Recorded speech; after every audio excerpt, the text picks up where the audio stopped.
Hey, security peeps. This is Renee Small. I'm back again in the Breaking Into Cybersecurity podcast, special edition. And I'm back with Dr. Dan Schaefer. Say hi to everyone, Dan. How you doing, everybody? So Dan is back with us. Usually we schedule these for Mondays, but this week has been a busy week for me in particular. So Dan and I are getting together with you today, and we are going to provide more strategies with, COVID-19. We're entering, I don't know how many weeks at this point, but I know many of us have been working from home for the past month or so right now. And I know in Northern Virginia in particular, the school systems have rolled out virtual learning for their students this week. So my kids, they have been doing virtual learning for a bit, but I know many other families are doing that, which is it's a level of stress in and of itself, because I know how it's like a second job being a teacher and setting everything up for your kids. So Dan, I know that in Northern Virginia, that's one of the stresses people are having. Absolutely. Talk to us. I know that your clients are all over the world. So jump in and tell us about some of the things that you've been working with your clients on this week in regards to challenges, stresses, all that stuff. Well, one of the biggest things is most of the people I deal with are in a leadership position. Mm-hmm. And so they're challenged first. And this is what I emphasize, is that if you can't bring your A game to the field, then and help yourself first, then it's very difficult for you to help somebody else. But the challenges are beyond what anybody had ever expected to have to do. So you're talking about dealing with stress, which we can talk about initially. I did some work with military some years ago, and we looked at the impact that stress has on errors, omissions, accidents, and safety. So just generally, it's frequently unrecognized. People just don't see how stress is impacting them, but it does impact them. So giving people strategies to control their own stress first, and then understand that the people are leading a stress. So what does that look like? What does that whole picture look like? So it's being able to take a stress management strategy that works for you and offer it very quickly and very effectively in the midst of this remote management strategy situation to do that. So that's what we do. One of the things I've done is I've put together a program for people who want to take a stress management program into highly stressed people who are sometimes alone at the top and have no one to bounce anything off of. So we talked about some of those stress strategies. We've done them on our previous programs, but in the middle of this program, to give everybody a chance to catch in, we'll do a couple before we leave. Yeah. The other thing is that remote management was a big challenge when I did work with HP leadership, who were remote, trying to manage people in various parts of the world. And traditional management just doesn't seem to work the way it should, because there's a tremendous amount of stress on the manager and also the people who report to him. So I put together a program on remote management where people move quickly from a management culture to a coaching culture. And to make that very effective, one of the big aspects of that is the people who are managing people need to know what they do well. Unconscious competence can really impact on performance, because when you're unconsciously competent in something you do and you're responsible to manage or train somebody else, you cannot teach somebody something that you don't know that you know. And, in the cybersecurity field, no matter what happens, no matter when somebody turns the light out, there's somebody always trying to get you. So it's always being under a threat of an attack. So how to prepare for that. The other issue is looking at some of the things that people ask me when they start to think about, what do I need to do personally? Well, the people I work with right now are not here. They're currently in 2025 working backwards. Because one of the things that I focus heavily on is the elimination of error. So if I can get somebody to dream about a picture 2025, and then we work backwards from there to today to find anything that they could possibly do that would follow their plan. And keep in mind that the people they're dealing with, that they're trying to market to, or that they're trying to support, have their own kind of a plan. So it's trying to do the best we can to get those folks in line. It can be done remotely. It can be done on Zoom calls like we're doing now. But again, it's giving people the tools to add to their toolbox. One of the things that Renee and I have talked about for years is that everybody comes into an environment with a toolbox. And they open the toolbox up, and what's unusual is that some people have great tools in the toolbox, but they don't know that they're there. So if you don't know it's there, you can't use it. So how do we look at things like today and the programs we've done in the past and the ones we're going to be doing in the future are all going to add more tools into the toolbox. You may not need them now. But what's interesting is when you start to talk about your subconscious mind, and anybody who plays sports know how much your subconscious mind impacted your personal sports performance. When you start to talk about those issues, it becomes really important that you know what you're dealing with and have a strategy. So person dreams 2025, what is that going to look like? That activates their subconscious mind to come back and say, okay, what do you want me to do here? We use telehypnosis to do that. I've done that with professional football players and soccer players and almost anybody in any sport that you can imagine, MMA, fighting. So it's a strategy that people put in their toolbox. But the interesting part is that once we can get what you want into your subconscious mind, you don't have to think about it anymore. The subconscious mind takes over for you, and it does it. We run into that, right, Renee? Yeah, totally. I have questions, Dan. People are chiming in. So Robert Jung says his son has social anxiety and OCD. This virus has not helped him. What could I do to calm his anxiety and help him move forward? He wants to get a job, but is stressed out about the world situation. How old is he? We don't know. So if he's looking for a job, I'm thinking 20s, 30s, probably. Okay. Let's see. I have 3 clients who are sons of my clients who work with me privately. And what we've done is we've had them established to realize that however old they are, Robert, they are the CEOs of their own company right now. They're running their own company. And when a kid... He's 25. Okay. When a kid sees himself as the CEO of his own company, then he's not necessarily looking for a job. He sees himself as a consultant who's offering his expertise to a company as a consultant, even though it's payroll on a W-2. But the likelihood of that happening very quickly is driving people to think about what options do I have. This person I spoke to yesterday, he's just gone out and gotten a business card.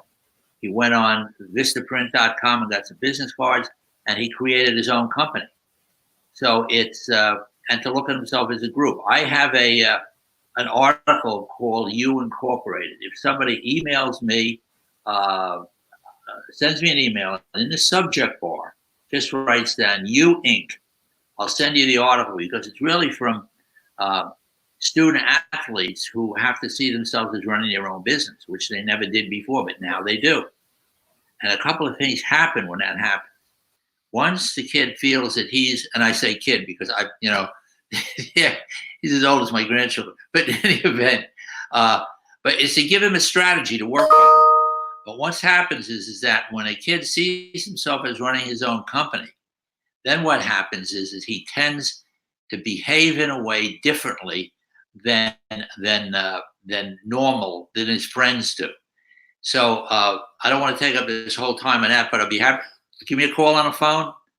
I'll be happy to talk to you about it. Text me or send me an email, and I'll send you the You Incorporated thing. And if it made sense to you to have me talk to your son, I'd be happy to do that. Robert, I just tagged Dan in the well, he'll see it. Dan, you can't see this, but Robert will see it. And then I will DM you his phone number. So if anybody wants Dan's phone number, just reach out to me. and I will share it with you. And so Dan is happy to, Dan's whole thing is call me, call me, text me, call me. Please text me first and I'll text you back. And that way we start a link. Yep. And that way I can follow, because Renee knows, me and technology, I'm in awe of everything that all of you people do because I just got my mail by Pony Express and just left. So, I'm so proud of Dan for being on here every week. We've been doing this stuff for a long time, Renee. I am so proud of you. When I first met Renee, I needed to call up for help to how to turn my computer on. So. I was like, Dan, you got to set up, don't touch anything. Okay, so Marvin Powell says, vision is so important to be used in just this way, but I find that most people try to make vision the same as goals or mission, and they get all tangled up. Therefore, they can't see the forest for the trees, so to speak. Do you find that to be the case as well? Yes, that's one of the obstacles. The other thing is, if anybody is interested, you send me an email. I'll also send you an article called Money and Mistakes. The fact is, what I really do is sell mistakes to people. It's a lot less expensive to buy a mistake that somebody else made than to make it yourself, particularly in the area that all you guys are dealing with. But yes, people go with traditional goal setting in their mind. And that never works as well, I don't think, because it doesn't engage the subconscious mind. See, your subconscious mind must act out every thought, image, or idea that you put into it. And it will do that relentlessly, and you get in its way.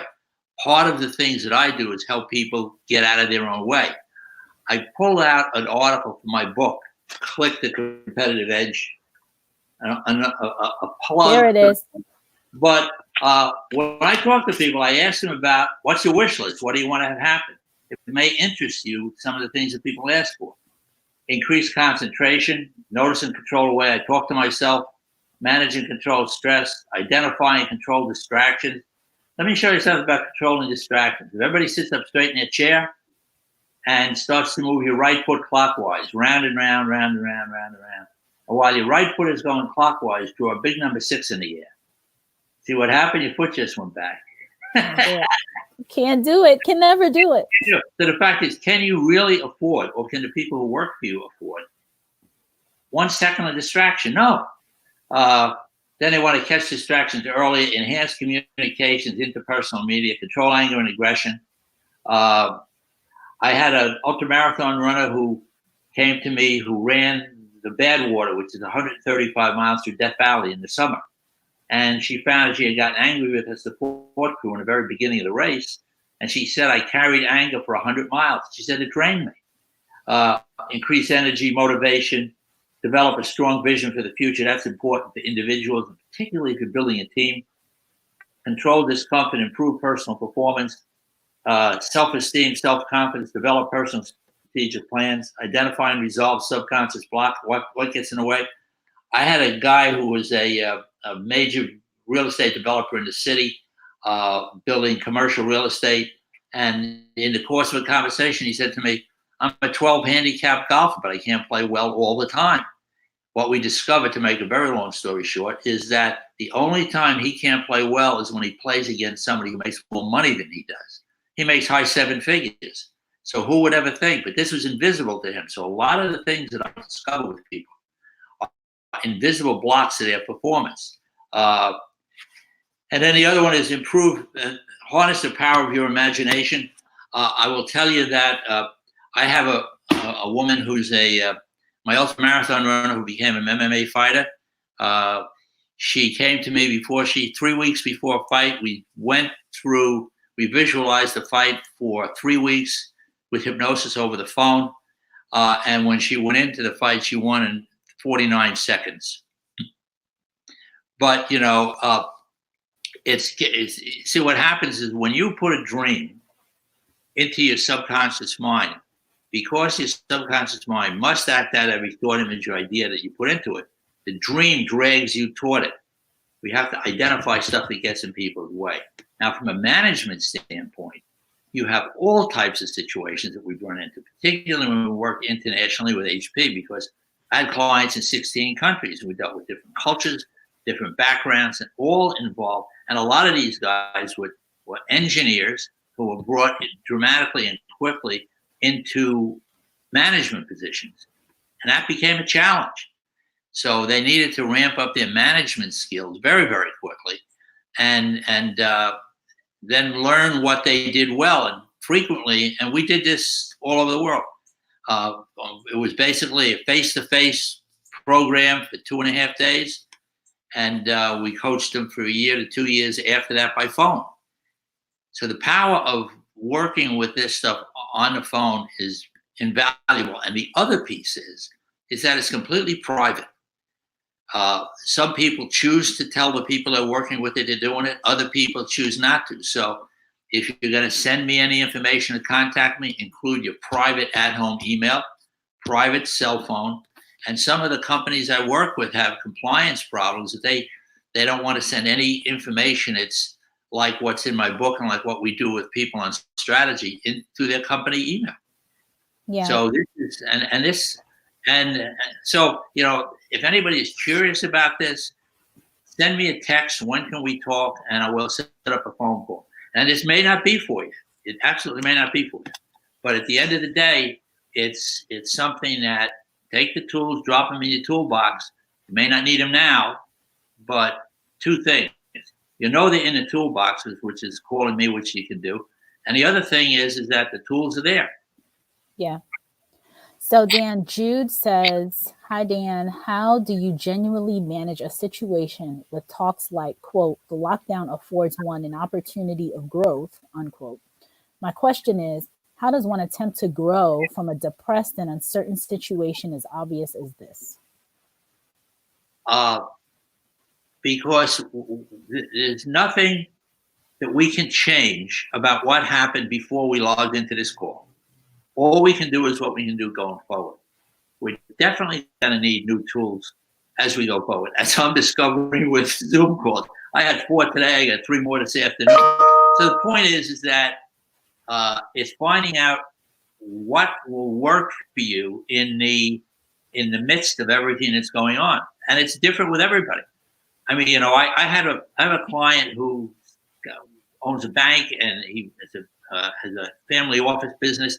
But he held a springboard diving championship in New York City for 4 years in college. And I said to him, what's the difference between springboard diving and business? He said, absolutely nothing. He said, my dives are always the same, but the water is always different. There's nobody here who is dealing with the same situation with each person because you're dealing with the stuff that a lot of people don't look at. It's the personality pieces. So it's taking a look at the future. With my clients, I use a silo system. Everybody seems to take the challenges that they have, both personal and business, and moving up within a company and expansion, and drop it into a stew pot. And when you look into a pot of stew, you see the meat floating around, the carrots and the potatoes. The idea is that means you have to go back into that mix all the time. No, if you break it out into silos, which we do, then your subconscious mind says, oh, you want me to focus on this or on that? That's what happens with a quarterback. Quarterback will send out 2 receivers, have a fullback, and then, he doesn't look at everything at one time. He goes, and he picks those things. So it's training your subconscious mind to do that. But again, the dream is important. I've been astounded at how many high-performing people that I've worked with over the years don't realize what they do well, can't identify how really good they are at what they do. I mean, I had a guy who ran an enormous organization for HP in New Zealand, made a ton of money for them. And I said to him, how did he do that? He says, oh, it's just being myself. I said, what good is that? He said, well, I accomplished this. I said, yeah, but the company expects you to develop the people underneath you. How are you going to do that if it's just you? We have to find out what you do well. And there are systems to do that, strategies. And also one of the things I use an assessment that we use with HP that shows an individual every single place they have a personal risk, every single place they can screw up going forward. And it's important to know that before you go into it. I said to Renee, some people will say, I hope they don't block us out on this. When should I call you? I said, imagine a big fan. She already knows where this is going. Imagine a big fan packed with wet manure and a guy with a plug by an outlet. I want you to call me before he puts the plug in the wall. Dan, my favorite quote from you. So Ro is asking, I have a question. In terms of closing deals under COVID-19 situation, do you think that price reduction is a good tool to use in order to close the deal? That question, I don't have the exact answer for that. I think that one of the things that I do is people ask me frequently, how do I close more deals? And I said, I don't close any deals. People close themselves. When you see, what was her name again, Ro? It's a guy, I believe. Okay. Here's what I would much, if I was talking about Renee, and I do this a lot when I talk about cybersecurity. Rather than have somebody say, I want to call Renee for my recruiting or for my cybersecurity expertise, most people say, that's what I want to have happen. I want somebody to call Renee. That's not what I say. I want somebody to say, I don't want to not call Renee. I don't want to call anybody else. So when you get in a position where the choice is made by people, in particularly cybersecurity, who don't know a whole lot about what you're talking about. How many of you folks deal with people who don't realize they're at risk? Or somebody who you'll talk to on a lower level within the company to close a deal, and for some reason or other, can't pass it up to the person at the top. I like starting from the top down. The person who's got the most to lose is the guy who owns the company, or the guy who's got a reputation to maintain. And so I want to start there. I don't want to have to depend on somebody else to sell this up. So if you're talking about going to somebody in your company to work with me, let's do it together on a phone. Just saying, I have a guy who sells mistakes. He wants to talk to you, or we'll do it together. But the point is that how do you get that? And people can't afford not to work with you guys. The risk is way, way, way too great. When I send you, if you ask, I'll send you this article called Money and Mistakes. I'll ask you to go down your client list and make a list of the mistakes that your clients made before they came to you, and what it cost them in money, emotion, or reputation. And then my suggestion with the people I work with is you sell the mistakes rather than the solutions. Everybody today that's competing at this level is selling solutions. Well, my belief is that if you deal with, if you buy mistakes first and you know what mistakes you can make, you don't have to pay for solutions. Solutions are very expensive. I'm laughing. Huh? I'm laughing, Dan, because I remember you telling me a few years ago, you'd be like, solutions, like there were clouds floating in the air. Yeah, well, it's right. But how, the question is it how much time do you have to separate yourself from your competition? People will say, oh, go work on your 30-second elevator pitch. Somebody sends me in a request, I'll send you, if you go on my website, there's a presentation I gave on the cost of myths. How much do myths cost you to operate every day? A fortune. So the point is that, it's important to figure this stuff out beforehand. Yeah. So Dan, and I just want to clarify that when Dan talks about clients, he's talking about external clients, internal clients. Like if you're within an organization, especially, my folks in cybersecurity, where your internal clients are the business line or what have you, Dan is talking about that too. Not only, selling when you're a service or a product from the outside trying to get into a company. He talks about it from all different perspectives of internal clients as well. That everybody is under stress, and the fact is when you can understand how that stress impacts individuals in your company, what needs to happen, because Renee and I have worked in all those kind of scenarios. Yeah. And watching people within a company, the way they operate, sometimes it's scary. Yeah. Particularly if your reputation depends on it. I have a client who's a lawyer, and I said, give me an example of a mistake that you dealt with one of your clients. I have a client right now who started a partnership 15 years ago with his friend, and they did it on a handshake. And to save money, they didn't do the proper legal documents to make it work.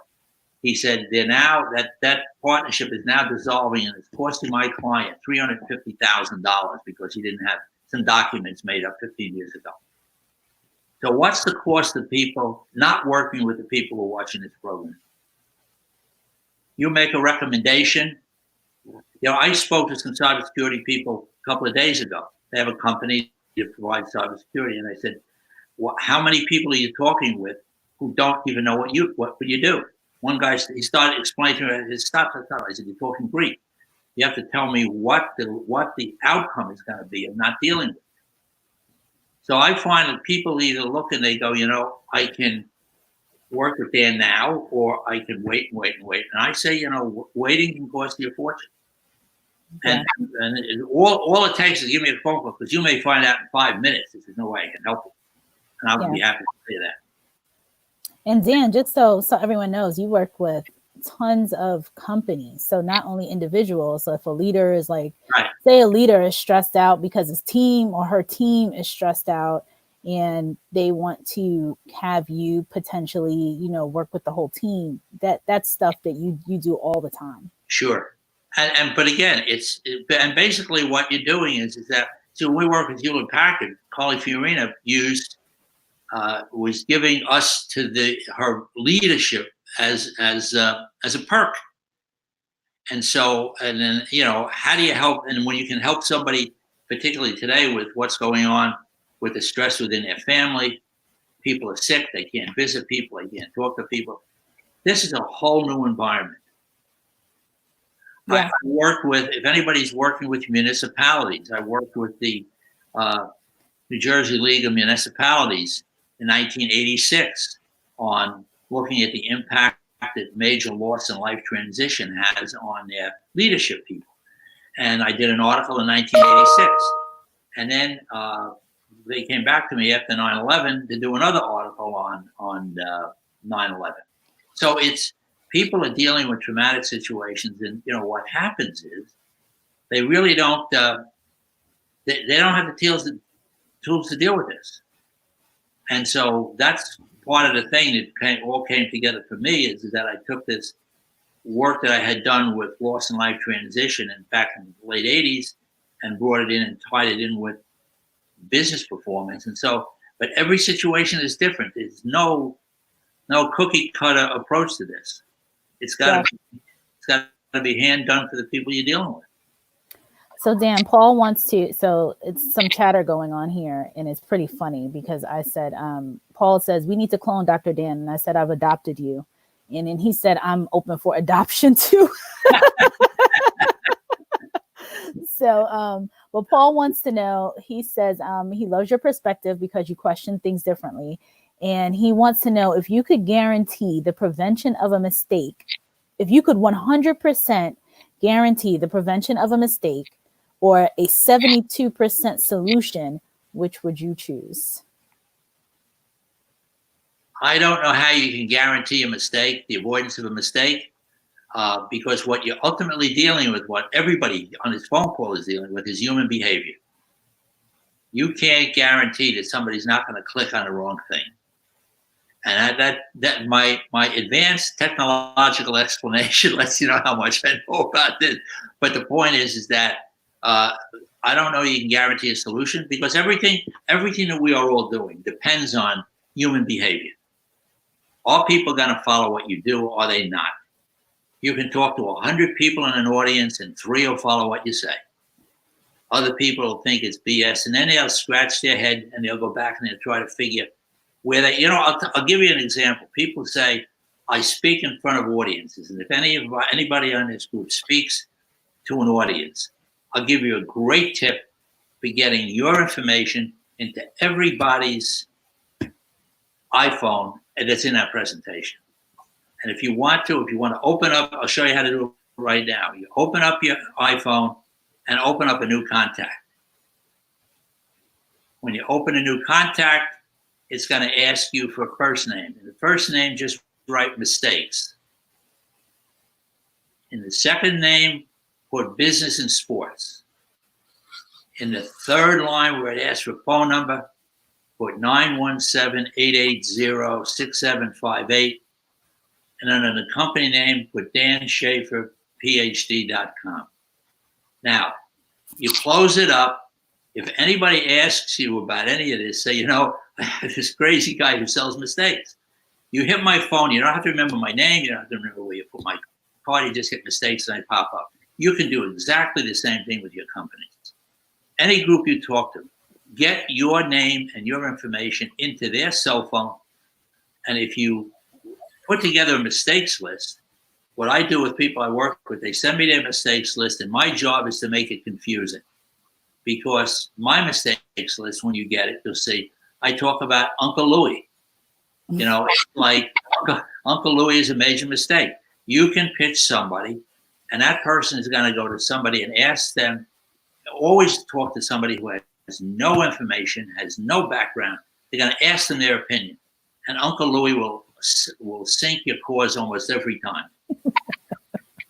As financial advisors, you know, you break a leg, you go to an orthopedist. You have a toothache, you go to a dentist. But when you get money, you call your Uncle Louie, who invested with a guy who knows it.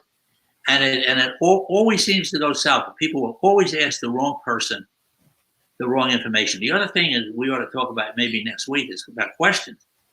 What kind of questions do people have to be asking before they call you? You know, are they asking the right questions? Are they asking to the right people? What does it cost them to ask the right question to the wrong person? They don't get anything. Yeah. Paul's follow-up is, so is cybersecurity a technological solution, mistake, or a human mistake / solution? I would have to ask you, I'd have to ask you to look at it. It could be both. I don't know.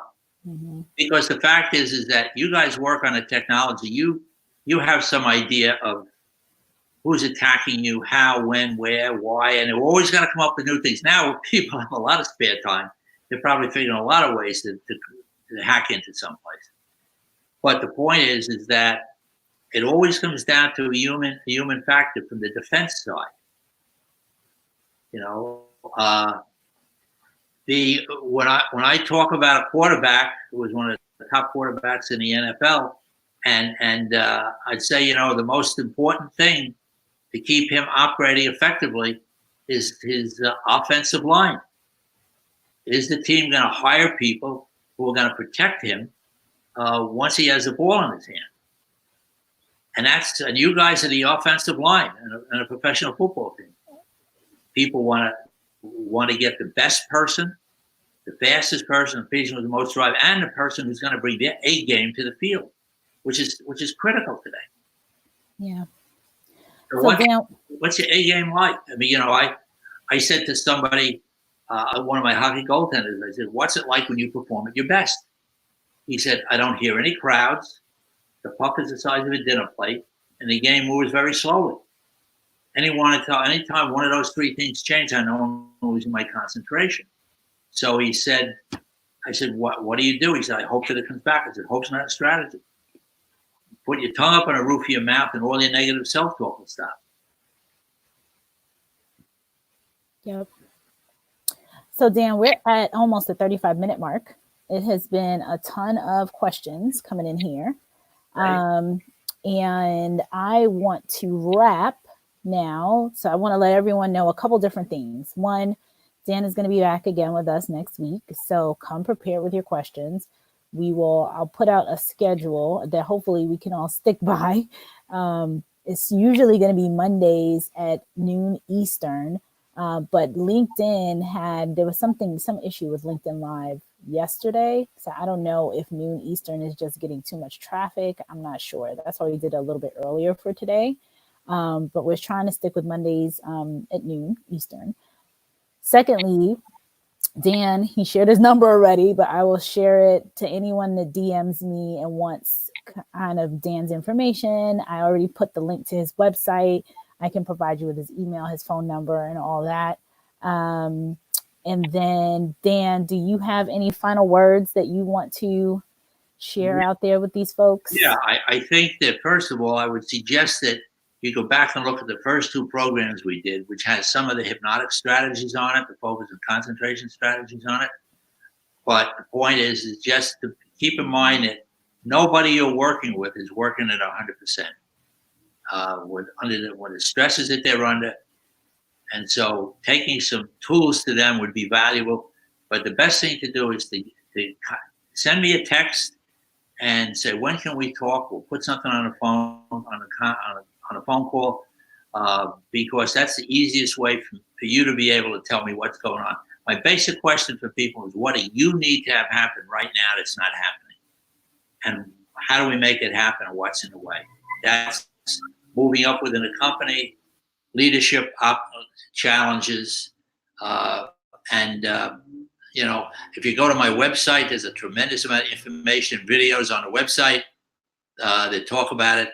Take a look at the video. It's a 30-minute clip on the course of myths that I did for IFMA, Facility Management Association. And just come with questions. Call me with questions. Come with questions. But the whole thing is about helping you get exactly what you guys want. And Dan, Paul wants to know, how can they help you? He wants to know how they can help you. That great question is to find companies that really want to deal with leadership development, particularly this Corona crisis, with helping their staff. What I do is I can do a web call like this. We did one last week for 1,100 people. And so it doesn't make any difference how many people are there. It's how many people want to reach out to those people and give them the tools to deal with. So by connecting me to somebody who makes sense, by somebody who's got a kid who wants to get a job, or a kid who's in college. I have college athletes right now who can't play their sport, but who are practicing every night before they go to sleep. So it's across the board. It's an enormous menu that really focuses on helping people win. That's what it's about. Excellent. So everybody, we will see you again. Thank you again, Dr. Dan. You have been so very helpful to all of us during this time. You already know how helpful you are to me. But so many more people here, and I think we're reviewing. Typically we get about 1,100 and 1,200 people view these, and it's kind of going up every week. So definitely becoming a really good resource for folks.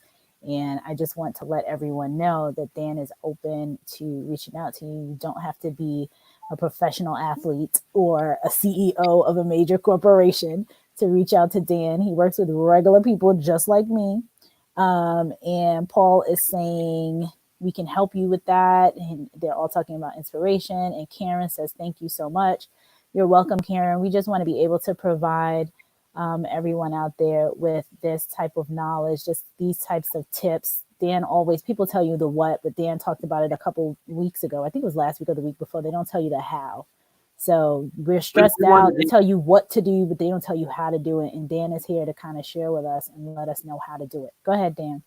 Now, we want to deal with the how. And I think many of the people who report to you are saying, oh, everybody's telling me to do this. How do I do this? Well, a lot of it's, I don't, clearly, and Renee will vouch for this, I don't deal with the technology part. But I can tell you how to do it psychologically, because that's what will get in your way. And this is not therapy. This is all personal strategy, competitive edge strategies.